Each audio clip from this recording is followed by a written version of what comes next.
እስቲ ዓለም በጣም ከባድ ካስተናገደቻቸው ሰው ሰራሽ አደጋዎች ውስጥ እስቲ ዛሬ አንዱን እናያለን።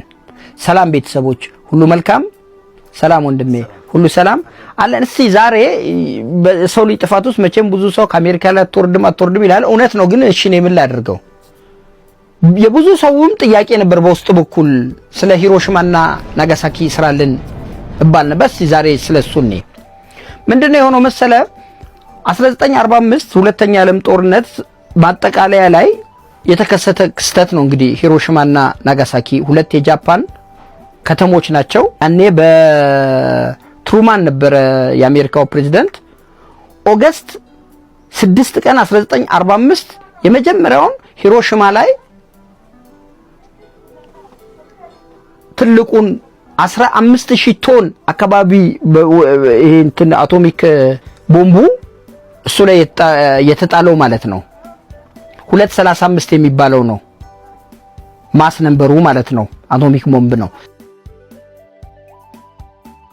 15000 ቶን ነው የሚመዝነው። ስሙም ሊትል ቦይ ይባላል።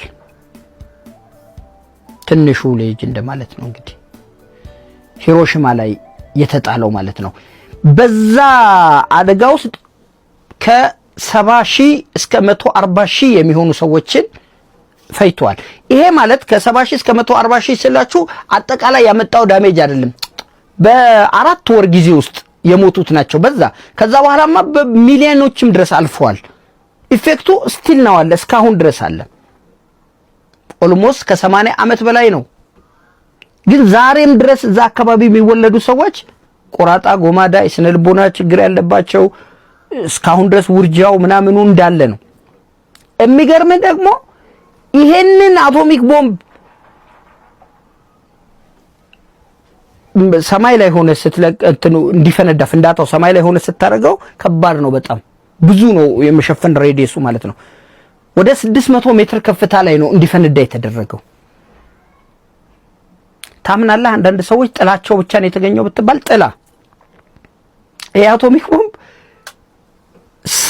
እንደ ውሃ ነው የሚያቀልጥ።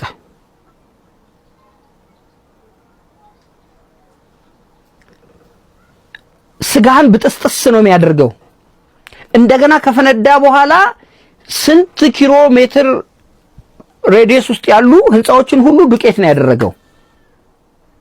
ኦገስት 6 1945 ላይ ሂሮሺማ ላይ፣ ናጋሳኪ ላይ ደግሞ ከ3 ቀን በኋላ በ9 ማለት ነው ኦገስት 9 1945 እዛ ላይ ደግሞ ፋትማን ደግሞ የሚባለውን አፈነዱት።